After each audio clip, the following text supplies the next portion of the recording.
So the iOS 18 and the Mac Sequoia just came out. Come, let's check what's new.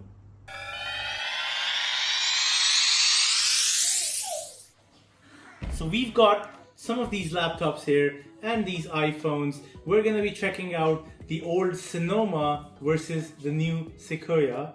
And then we're going to be checking out the iOS 17 with the iOS 18. Let's get into it. Alright, so to start off, obviously from the Sonoma to the Sequoia, we've got fresh new wallpapers, as you can see here, just like every other software update. One of the biggest features this time on this new Sequoia update is that now you can use your iPhone on the Sequoia. We've got the new icon right here. Let's go ahead, we click into this, and here you can see it's password protected.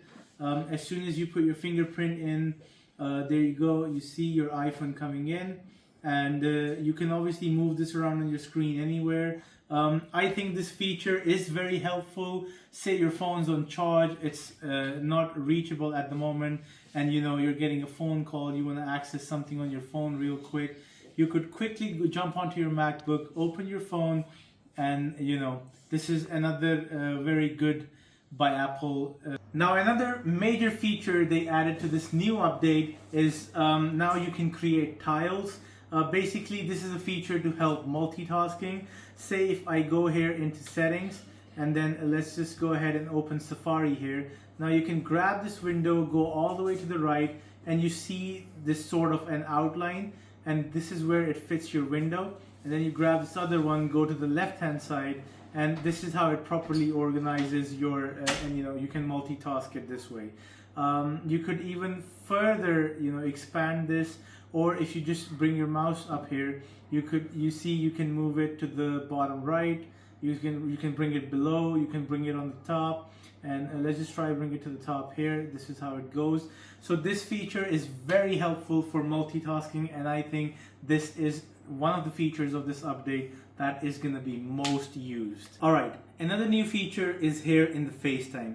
Now if you're FaceTiming anybody, obviously once you go up here and you select this portrait studio light reactions, this is something we already had.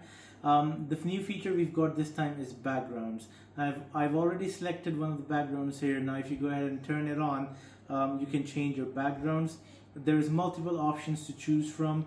You can change them. We can go at this one, we can select this one. Mostly Apple Park. I think almost all of them is from the Apple Park. So this is a really cool feature as well. Now there are other features as well in the new Sequoia. We're yet to explore the iOS 18. There's a lot of common shared features. First off is this new application called Passwords. This application organizes your passwords in a much more organized way. It's much cleaner now. Before this, I used to save my passwords in notes, but I think this application is really going to be helping me out a lot. This Passwords app is common in the new Sequoia on your MacBook and on the iOS 18 in your iPhone. Other common features are from accessibility. There's like voiceovers, voice commands. Other common features are in Safari. Now you can create transcripts, you could summarize pages, you could pin your tabs. So a lot of common features there between the Sequoia on your MacBook and the iPhone, the iOS 18 on your iPhone. So without further ado, let's get to the iOS 18 and its exciting features. Now let's talk about the new software, the iOS 18 on your iPhone. For comparison, we have another iPhone 15 Pro here, and on this phone we still have the iOS 17. However, on this one we've installed the iOS 18. So for a start, you can see here absolutely new wallpapers. So we're starting off with the lock screen, and we've got new wallpapers right here. This one's from the iOS 17 and this one's from the iOS 18. Now sticking and talking about the lock screen first is not many updates here on the lock screen, but a very big change you'll see here is that now you can fully customize these buttons down below. I mean, this is the first time ever in iOS 18 that you could change these. You could never really change these before in any of the iOS or the iPhones, and You still got the depth effect here, you've got the dark mode here, but one of the big changes here is the buttons. They're now customizable. Now here is side by side the iOS 17 and the iOS 18. Obviously right now you do not see much of a difference, but this is where the magic starts. Right when you go into customizations, here in the iOS 17 you notice this plus sign, while here you notice the edit sign. Once you click this on the iOS 17, you can see that you can only add widgets, but once you click edit here, now you've got add widget, you got customize, you got edit pages. If we go ahead and enter the customize page, now you can see you can fully customize your icons. Now I did look into these. This is obviously automatic, tinted. You could pick any color from this. You can change the icons to any colors of your liking. What I really liked was this dark version of the icons, and now if we go back and compare them to the iOS 17, obviously this darker one looks much more fancier and much better. Another thing I really liked was that moving these icons to large. Now you can notice that the text below the icons has gone and they've increased in size. My personal opinion, I believe that this looks better than the small ones here on the iOS 17. I mean, rather than the text down below, I prefer these big icons and I think they look much better. Feel free to let me know your opinions about this special feature, this specific feature, in the comments below. Now, while we're talking on the subject, while we're talking about the icons, here you can notice in the iOS 17, you can not really move the icon on the screen. I mean, when you bring it down here, it automatically goes up and aligns. But here, new feature in the iOS 18 is you could drag this icon and you can move it anywhere in the screen and it will not align it automatically. I think people can be much more creative with this, and just please do not judge me on my steps. It's just the start of the day. Now, another major update between the iOS 17 and the 18 is the control panel. I mean, I loved the control panel before and I used it a lot, and now when I have a better one, in my opinion, I think I can be much more creative with this.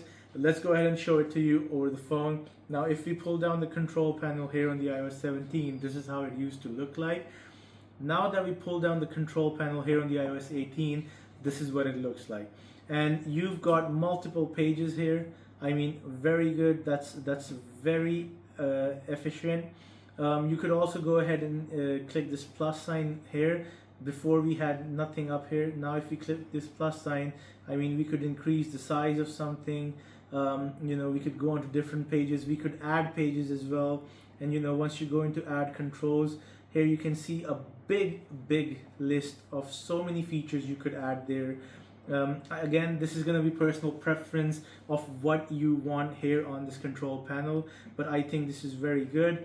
Another thing you'll notice is you've got the power off switch here. I mean, before you had to hold down the power button and the volume button to turn off your iPhone, but it's they've given you the button here in the top right. Much easier to power off your phone now, and this control panel just makes sense. It's going to be more efficient and people are going to be really creative with this. Now let's talk about safety and security.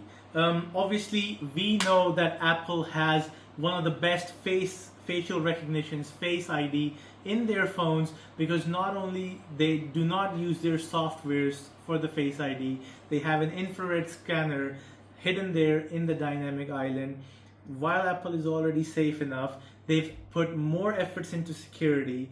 Let me show you how. Now, before you had to go into your apps on the iOS 17 to put a lock on them.